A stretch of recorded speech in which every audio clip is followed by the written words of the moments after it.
Parlons douleur, un balado du réseau québécois de recherche sur la douleur. À chaque épisode, on discute avec des mots simples des dernières avancées avec des invités du milieu de la santé et de la recherche. Bonne écoute!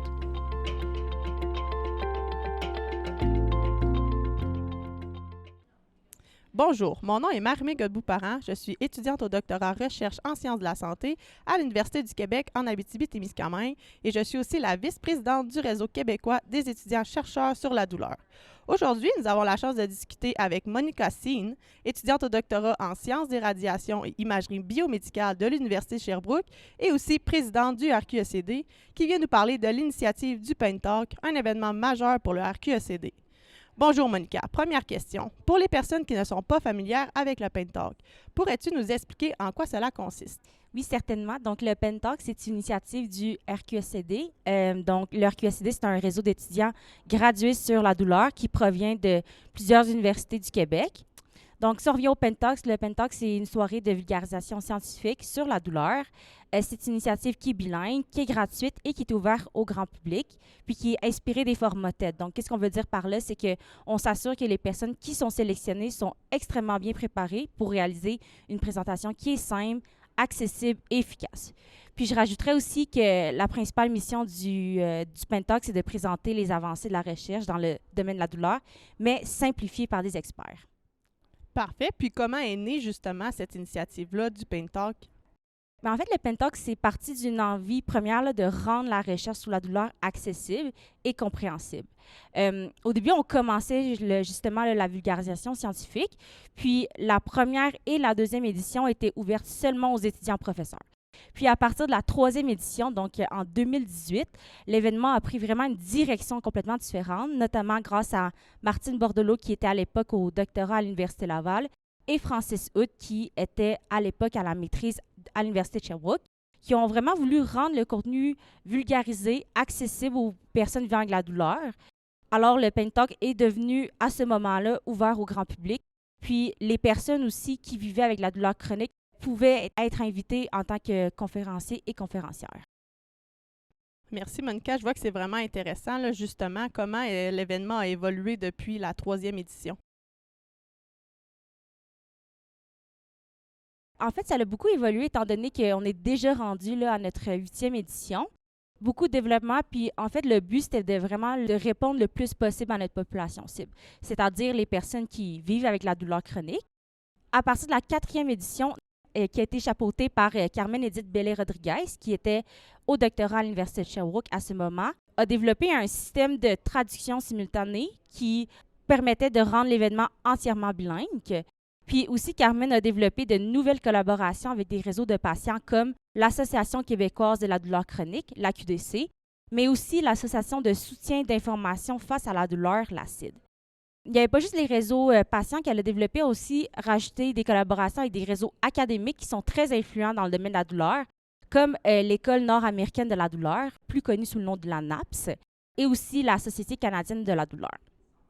Pour la première fois aussi, on avait un représentant de la Société canadienne de la douleur et un conférencier aussi qui avait participé à la NAPS.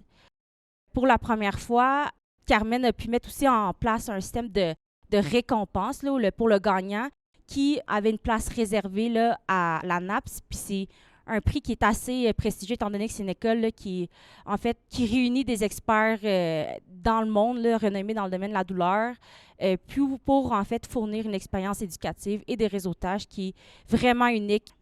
Donc ça, c'est pour la 4e édition. Pour la 5e, en fait, c'est l'année de la fameuse COVID.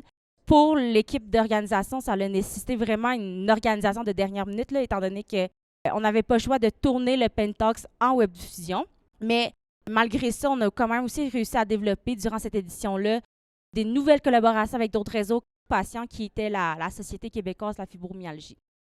Cette édition-là a quand même été très révélatrice parce que ça a permis en fait de se rendre compte que pour les personnes qui étaient atteintes de la douleur chronique, cette option-là en ligne permettait aux gens qui étaient limités à la base dans leur déplacement de pouvoir assister enfin à cet événement-là. Donc, pour nous, c'est Ça a vraiment été une grande découverte.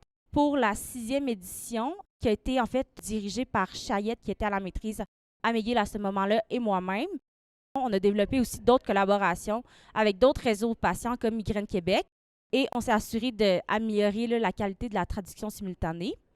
Puis pour la première fois, on a décidé d'impliquer des patients partenaires dans l'organisation de notre événement. Donc pour nous, c'était super important qu'on implique des gens qui sont atteints de douleurs chroniques.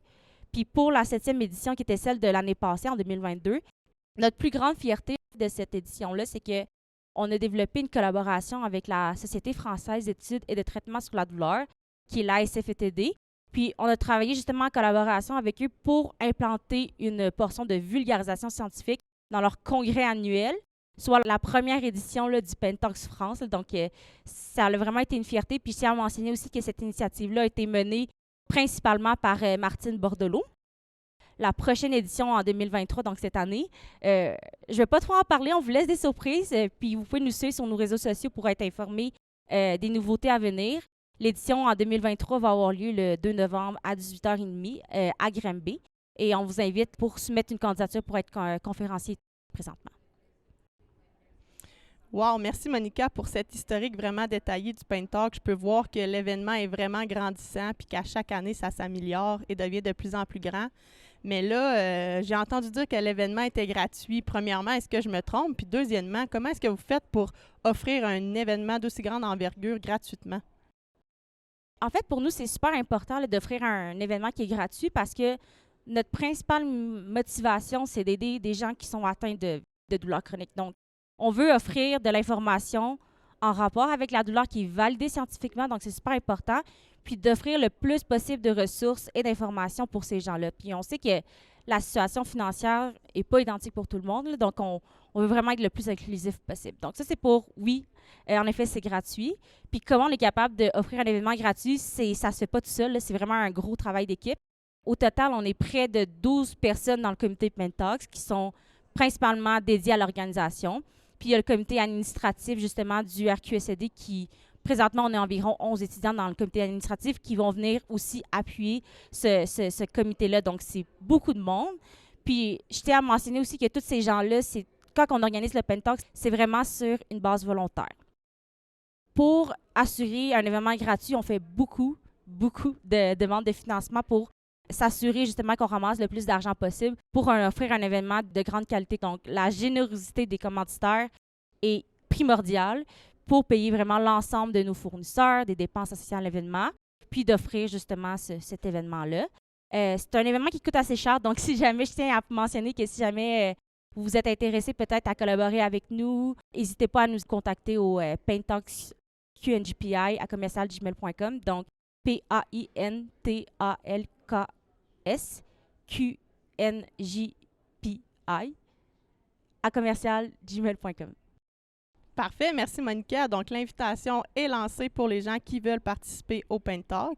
Puis là, je me permets de nous projeter dans l'avenir. Est-ce que vous avez des projets à long terme ou même des rêves là, qui s'en viennent pour cette initiative-là? La mobilisation des connaissances est tellement importante, puis on croit que, justement, en faisant le pont entre la recherche et le grand public, on aimerait vraiment inspirer le plus d'événements possibles ou institutions à implanter une section de vulgarisation scientifique.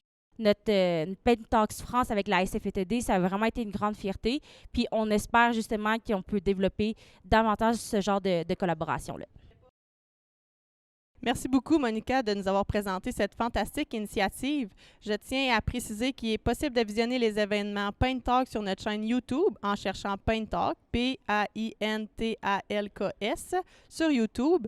Et si vous voulez en savoir plus à propos du Réseau québécois des étudiants chercheurs sur la douleur, n'hésitez pas à venir visiter notre site web au www.qngpirqsd.com. Toutes les informations seront indiquées dans la description de l'épisode. Merci de nous avoir suivis pour cet épisode de Parlons douleur et à bientôt pour un prochain épisode. Merci d'avoir écouté Parlons douleur. N'hésitez pas à vous abonner pour ne pas manquer un épisode et à partager le balado avec vos amis. Pour plus d'informations, visitez notre site web rqrd.ca ou encore notre chaîne YouTube en cherchant Réseau québécois de recherche sur la douleur. À la prochaine!